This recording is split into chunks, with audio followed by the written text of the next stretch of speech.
My name is Kendra Wilson. I am currently a school counselor at Lake City High School, located in Lake City, South Carolina.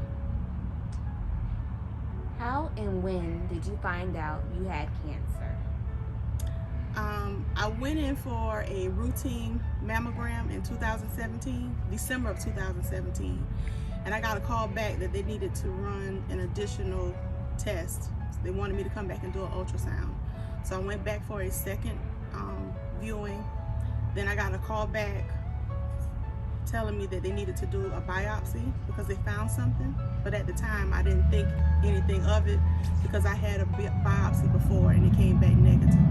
So once I did the biopsy on February 5th, I got a phone call. I was at work telling me that I needed to come in to meet with the doctor.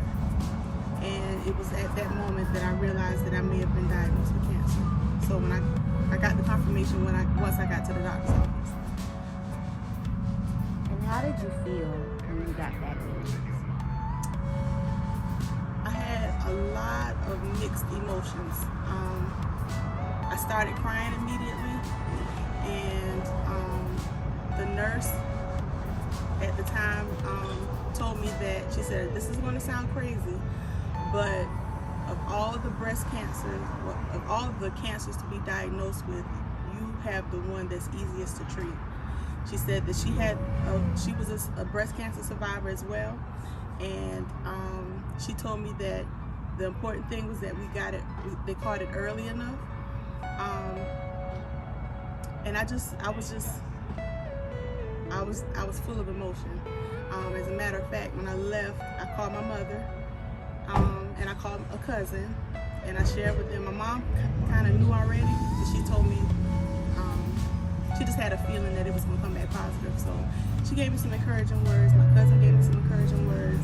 And then I went to Target and I bought me an Apple Watch to make myself feel good that day.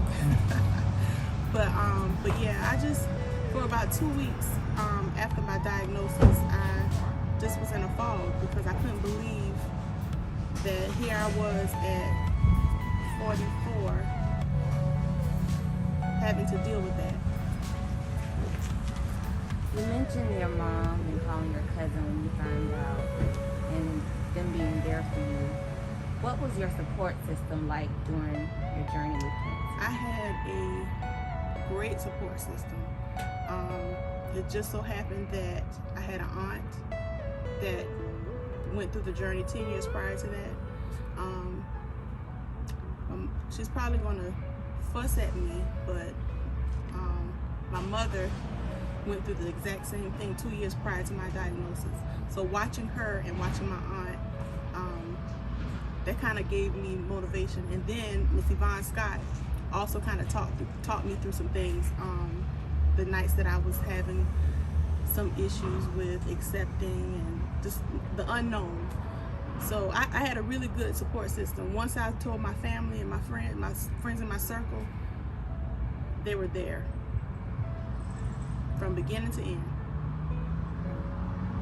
What were some of the biggest obstacles you faced during that journey, and how did you overcome them? If I had to define an obstacle, and this is going to sound vain, but I wasn't ready to lose my hair.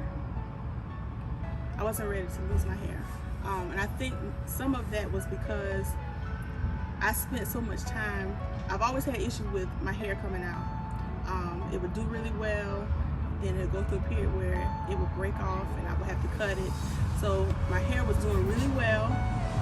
It had grown out so much, and I was trying to see how long it would grow. And then for me to now be diagnosed with cancer, which at the time, because it was so early on, when I spoke to the surgeon, she wasn't sure whether or not chemo was going to be a factor, but she knew for sure that surgery, but she felt very certain that surgery would take care of taking it out. But she said she definitely knew that radiation would play a part in part of my treatment, but she wasn't sure about chemo. So I kind of build myself up thinking that it's a possibility because I got it early, that I wouldn't have to do chemo. And then when I sat down and met with my oncologist, he ran an additional test. There are actually 2 tests that they ran. One to see whether or not I had the breast cancer gene, and the second test was to see what the probability of the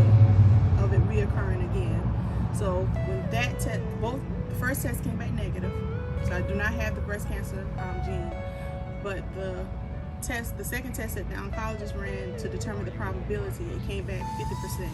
So that meant that chemo was not completely off the table. So I still had to make a decision as to whether or not I wanted to move forward with chemo. And that was at that time, my biggest obstacle was losing my hair. But then after I talked to my circle of support, you know, their thing was, you can always grow your hair back. Yeah, I know that, but I want to do it on my own terms, not because I have to. So I was always one that wore my hair in different styles. So even though nobody probably would have picked up on the fact that I didn't have hair, because I'm always changing my hairstyle, I'm always wearing wigs or some type of weave sometimes, that it wouldn't have made a difference to anybody else. But it's just knowing that I wasn't wearing the wig because I wanted to and because I wanted to change up. I'm wearing the wig because I no longer have hair. So that was the biggest, for me, I think that was the biggest thing. So what are things like for you today? How would you describe your life? I think I have taken this approach of, one reason why I try to be open about my journey, because I never know the next person, what I may do for the next person. The little stuff doesn't matter anymore. Things that may bother me before, I try not to let it get to me now, because life is too short. There's bigger fish to fry than the little stuff. So I just kind of take it as I need to take care of myself and focus on me and try to be a living testimony to somebody who may be going through the journey. So now what I find myself doing is that anybody who I know may be going through the journey, or may have just found out, I kind of share my story, and then I'm like an open book to them. So sometimes they'll call and ask questions about, what did you do this, what did you do for that? So I try to pay it forward. I know people are grateful for that. If you could just say one sentence or one word for those people that do call you, they're just getting the news that they're going on their journey, what would you say to them? It's not the end of the world. It's not the end of the world.